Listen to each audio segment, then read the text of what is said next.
Durante mucho tiempo los científicos soñaron con ver las partículas infinitesimales que hoy conocemos como átomos y moléculas, pero el ojo humano no las captaba. Con los microscopios tradicionales tampoco era posible verlas. Finalmente, el microscopio de efecto túnel hizo posible la penetración en el gran reino de los átomos, el nanocosmos. El físico alemán Gerd Binning y su colega suizo Heinrich Rohrer recibieron en 1986 el premio Nobel por este revolucionario invento. Con él se abrió la puerta a un mundo en el que todas las cosas son unas 50.000 veces más finas que un pelo humano. El secreto se halla en el interior del microscopio, donde una finísima punta de metal del tamaño de un átomo se acerca a una superficie. Este modelo muestra la punta del microscopio y los electrones que rodean los átomos de la superficie. Cuanto más se acerca a la punta, más electrones captura. Los electrones entran en ella como si se tratara de un túnel. Cuando la punta alcanza la distancia correcta, empieza a palpar los átomos como lo hace un ciego al leer un texto escrito en braille. Las primeras imágenes del nanocosmos fueron obtenidas con este método. La sorpresa: no existen las superficies lisas. Los paisajes atómicos están compuestos siempre de colinas y montañas. Cuando vi los primeros átomos era tarde en la noche y yo estaba solo. Casi no lo podía creer. Me quedé pensando en eso durante semanas, era increíble. Fue un shock tremendo que me impresionó profundamente. Creo que todavía siento un poco esa impresión. Todavía no alcanzo a comprender aquella experiencia. La sensación debe ser como la del primer hombre que vio la Tierra desde afuera. Es ver algo que nadie ha visto. Es difícil describirlo y casi imposible asimilarlo.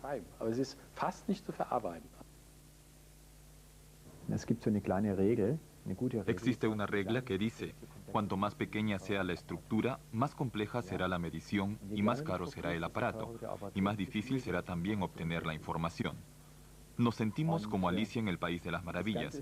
Vemos algo, nos quedamos boquiabiertos por lo que nos sucede, no lo acabamos de entender y tratamos de hacernos una idea de lo que hemos visto.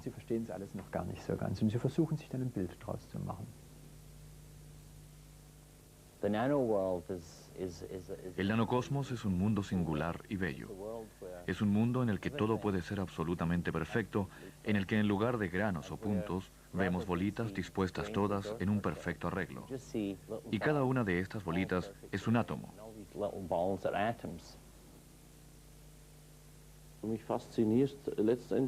En el fondo, lo único que me fascina a mí es la posibilidad de crear productos innovadores. La nanotecnología es para nosotros una herramienta, un medio para conseguir un fin.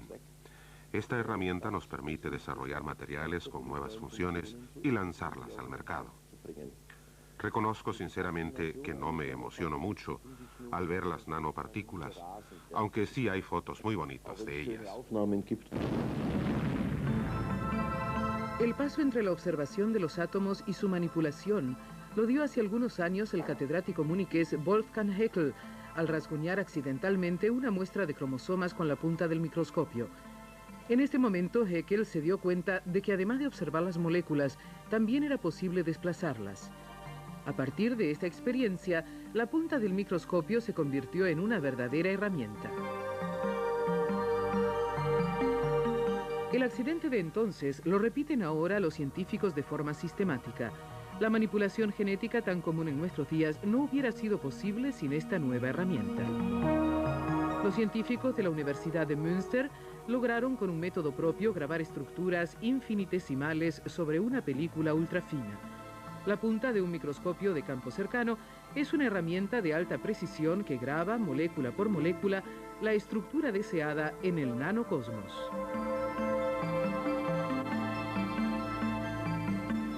El desplazamiento calculado de los átomos individuales permite dominar el nanocosmos. Con ello empieza la era de la nanotecnología.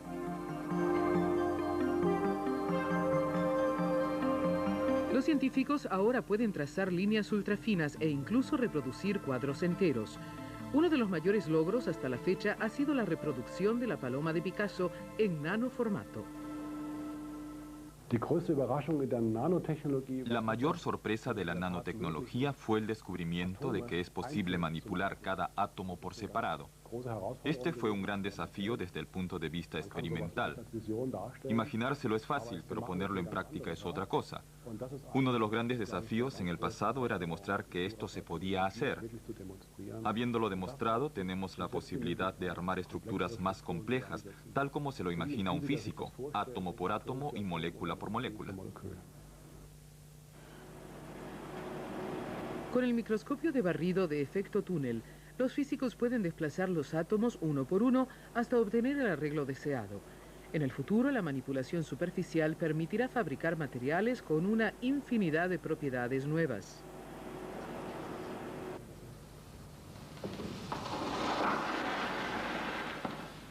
Pero no solo los físicos, sino también los químicos verán pronto la realización de un sueño. Los alquimistas intentaron durante mucho tiempo obtener oro en sus laboratorios a partir de materiales muy sencillos, pero jamás descubrieron el secreto de las partículas infinitesimales.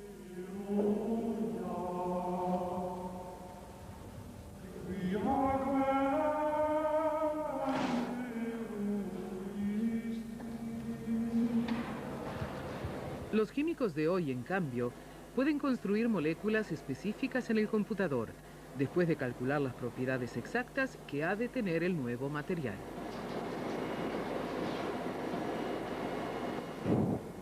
De 2 moléculas de naftalina, un producto común que se utiliza para combatir las polillas, se obtiene un material con propiedades totalmente nuevas. En el laboratorio del Instituto Max Planck de Maguncia se obtiene a partir de esta síntesis un líquido que emite luz de distintos colores y que además es un excelente conductor eléctrico. Una mirada a través del microscopio de fuerzas demuestra que las moléculas luminiscentes también son capaces de almacenar información. Las moléculas pequeñas e invisibles de la plaquita podrían convertirse algún día en los elementos más pequeños de un computador que procesaría los datos por medios químicos y no por medios electrónicos como se ha hecho hasta ahora. Las perspectivas son buenas, pues las moléculas forman por su cuenta un patrón simétrico, y esto es lo que requieren los circuitos digitales de las computadoras. Pero eso no es todo.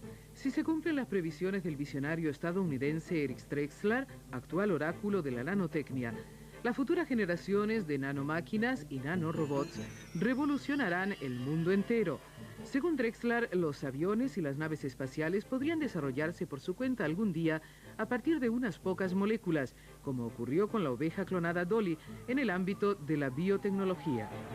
Las nanomáquinas o ensambladores, como las llama Drexler, se desarrollarían de forma autónoma hasta convertirse en el objeto proyectado. Suena fantástico y aparentemente con fundamento científico. Si unimos un par de piezas de tamaño molecular, obtenemos un objeto 2 veces más grande. Si unimos 2 de estos nuevos objetos, duplicamos otra vez el tamaño. Y si repetimos 100 veces este paso, llegamos de las moléculas simples a los objetos macroscópicos con un peso de varias toneladas. Si cada etapa toma un segundo, podemos pasar en menos de 2 minutos de los insumos, o sea, de los elementos químicos, al producto final. Computadores, aviones, naves espaciales, etc.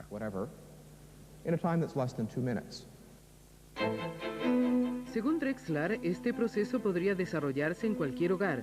Al pulsar un botón, un programa de computador iniciaría el crecimiento ultra rápido de las moléculas.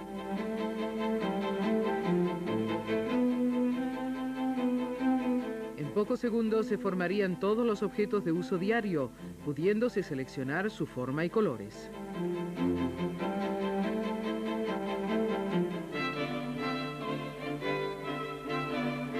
Drexler sugiere que en el futuro los muebles también podrían fabricarse de esta manera. La nanosíntesis permitiría prescindir de materias primas escasas, tales como la madera.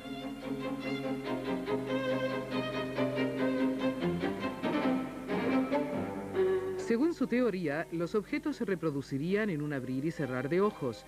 Gracias a ello podríamos estrenar cada día un juego de muebles y eliminar para siempre la basura, pues cualquier objeto podría transformarse en otro.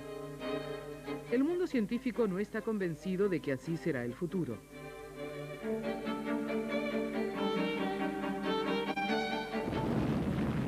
Pero la visión de Drexler tampoco es disparatada. Esto lo ha demostrado James Szymczewski, inventor de la primera nanomáquina operativa del mundo, que fue fabricada con un microscopio de barrido de efecto túnel. La nanomáquina de Szymczewski funciona de forma autónoma, no sufre ningún desgaste y no requiere ningún tipo de energía externa.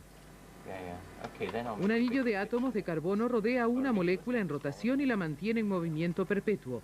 Esta máquina ha estimulado la discusión sobre el futuro de la nanotecnología.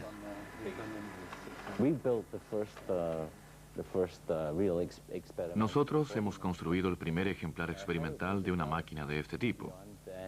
En cuanto al desarrollo futuro, no sé qué rumbo tomará. Las visiones del Dr. Drexler se basan ante todo en máquinas clásicas, como podría ser la caja diferencial. Esas son cosas que uno esperaría encontrar en un Mercedes-Benz, pero no sé si las máquinas moleculares tendrán justamente ese aspecto.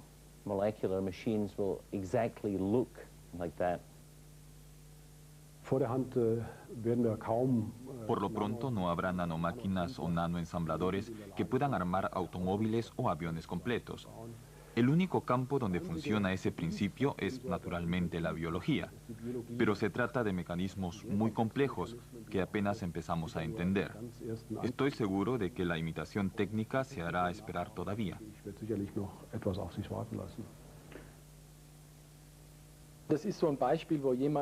Lo que tenemos aquí es una persona que intenta predecir el futuro.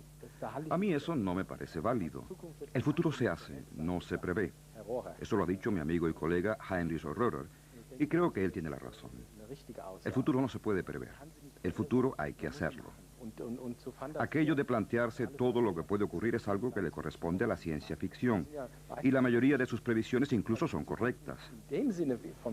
Es por eso que la previsión del futuro dentro de la ciencia ficción funciona y tiene su validez, pero hay que distinguir claramente entre la ciencia ficción y la ciencia. La arena finísima de cuarzo contiene silicio, la materia fundamental que da vida a nuestras computadoras. Los microchips de silicio se han convertido en un motor de nuestra economía. La microelectrónica es ahora una industria clave. Pero pronto se habrán alcanzado los límites técnicos de la miniaturización. El tratamiento de datos y las aplicaciones de cálculo exigen una capacidad de proceso cada vez mayor. También en este ámbito, la nanotecnología es la palabra mágica del futuro. Los expertos calculan que en el año 2010, la industria informática invertirá entre 500 y 1.000 millones de dólares en aplicaciones nanotecnológicas. En el laboratorio de investigación de IBM, el equipo de Gerd Binning y Peter Fettiger construyen el primer computador del mundo fundado en la nanotecnología. 1000 puntas de microscopio se desplazan como un 100 pies sobre una superficie de trabajo de solo 3 milímetros cuadrados. Cuando las puntas tocan la superficie del chip, los átomos se iluminan, como vemos en este experimento.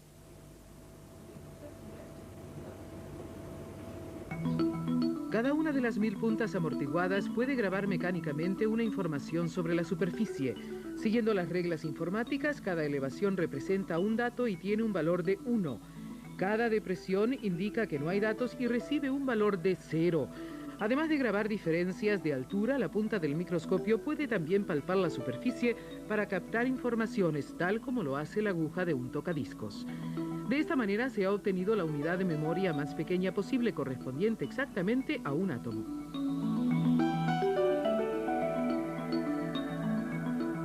Si el 100 pies ejecuta correctamente todas sus funciones, se habrá alcanzado muy pronto el objetivo previsto. Una memoria informática 1000 veces mayor que las memorias disponibles actualmente, cuya capacidad máxima se mide en gigabytes. En caso de conseguir este objetivo, la manipulación consciente de los átomos tendría su primera aplicación práctica. La nanotecnología también está llamada a cumplir un papel importante en el ámbito de las telecomunicaciones. Hace 100 años, la telegrafía hizo posible la transmisión instantánea de mensajes alrededor del globo. Las señales acústicas de Morse eran convertidas para ello en impulsos eléctricos. Hoy en día los datos fluyen alrededor del globo a través de una red cada vez más densa de fibras ópticas. La luz se ha convertido en el portador más importante de informaciones, Pero la luz también tiene que ser transformada rápidamente en corriente y de corriente en luz. La red telefónica e informática de fibra óptica tiene que ser cada vez más densa y veloz. Los cristales como este han realizado hasta ahora esta transformación milagrosa. Son un material de base que reúne propiedades eléctricas y ópticas. Pero el actual volumen de datos muy pronto superará la capacidad de este material para procesarlos. La transmisión de datos mediante señales luminosas en poco tiempo alcanzará sus límites.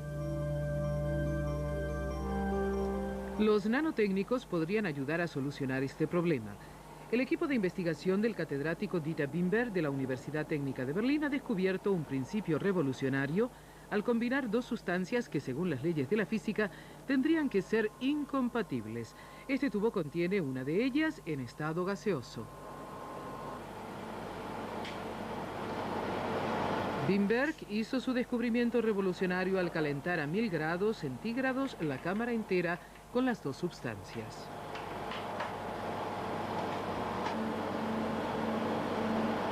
El gas en el tubo, al calentarse, forma un chorro de moléculas que bombardea la superficie. Cuando esto ocurre, se forman pequeñas pirámides cuyo tamaño es exactamente 10.000 millones de veces menor que el de las pirámides de Gizeh en Egipto.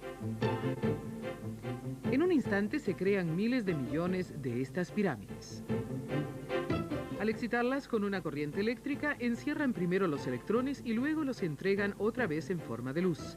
Cada una de estas pirámides mide 10 nanómetros. Conjuntamente, las pirámides emiten un rayo hasta 1000 veces más pequeño y rápido que los rayos láser empleados hoy en los lectores de disco compacto. Como en los casos anteriores, hubo que recurrir al microscopio de barrido electrónico de efecto túnel para ver cómo se desarrollaban los procesos en el nanocosmos. En solo 5 años, el nuevo láser podría disolver los atascos en Internet, introducir una generación nueva de televisores o llevar a la construcción del primer computador láser. Gracias a este proyecto, la Universidad Técnica de Berlín se ha puesto a la cabeza de uno de los 6 centros de capacidad tecnológica alemanes seleccionados mediante un concurso patrocinado por el Ministerio Alemán de Investigaciones. El sector industrial de Estados Unidos y más aún el de Japón apuestan cada vez más por la nanotecnología. La industria alemana, en cambio, manifiesta un optimismo reservado. Los centros de capacidad tecnológica de Alemania están llamados a despertar el interés en la nueva tecnología. Yo espero que el Centro de Capacidad Tecnológica fortalezca la nanotecnología en Alemania y que contribuya ante todo a obtener ventajas competitivas. Además, para una empresa pequeña como la nuestra, es importante trabajar en proyectos de investigación conjuntos. El Deutsche Bank ha prometido apoyar este proyecto y cuando llegue el momento cumpliremos nuestra promesa. Me parece impensable impulsar nuevos proyectos de investigación y desarrollo que favorezcan especialmente a nuestra industria. Una aplicación futura de la nanotecnología es la elaboración de materiales con propiedades totalmente nuevas. El Instituto de Nuevos Materiales de Saarbrück es otro de los centros de capacidad tecnológica de Alemania y es líder europeo en este ámbito. La especialidad del instituto es mezclar líquidos en los cuales las moléculas más ínfimas, las llamadas nanopartículas, llevan a cabo verdaderos milagros. En el recubrimiento del vidrio especialmente se obtienen efectos variados y hasta ahora desconocidos. En la fábrica del instituto se elabora por vez primera placas de vidrio de los tonos más variados mediante la aplicación de capas invisibles tan finas como una molécula.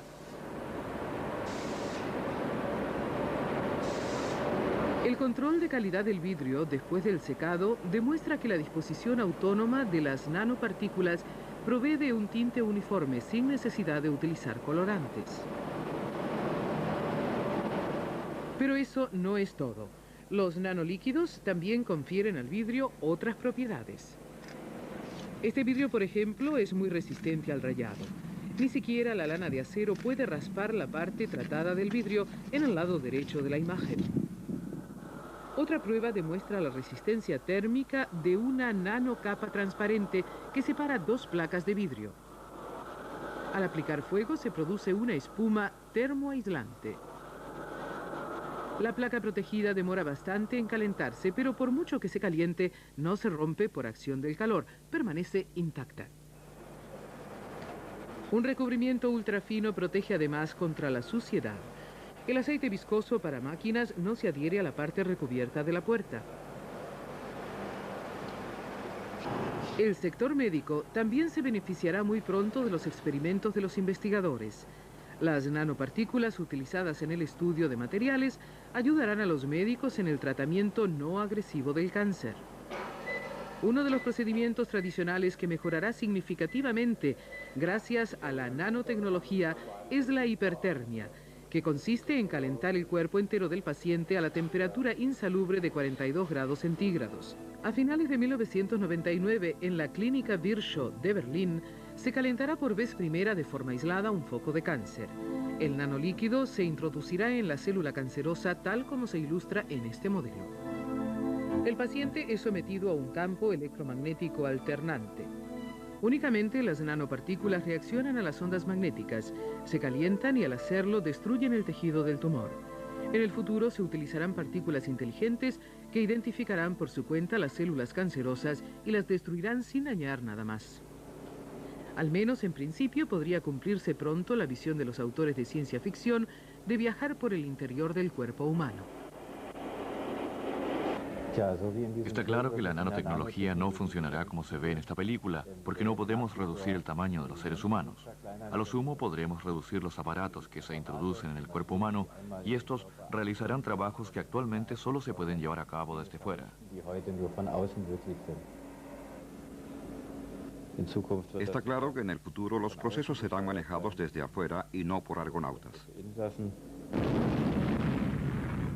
Aunque hay todavía muchos fenómenos que los científicos no pueden explicar, todo indica que el mundo en miniatura ofrece posibilidades ilimitadas.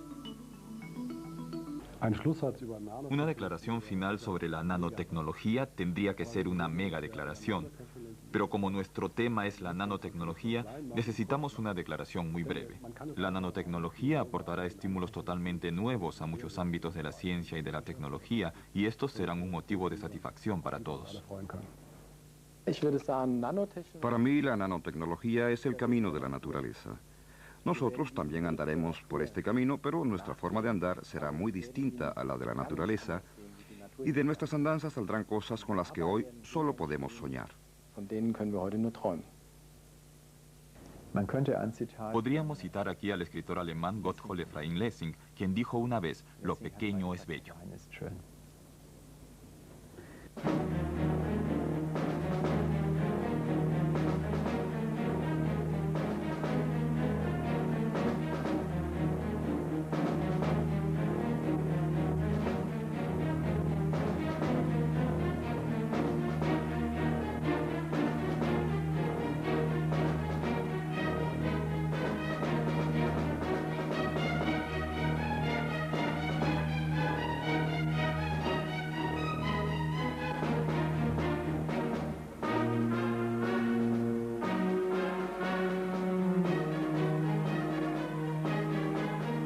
Told their delegates, vote for whoever you want.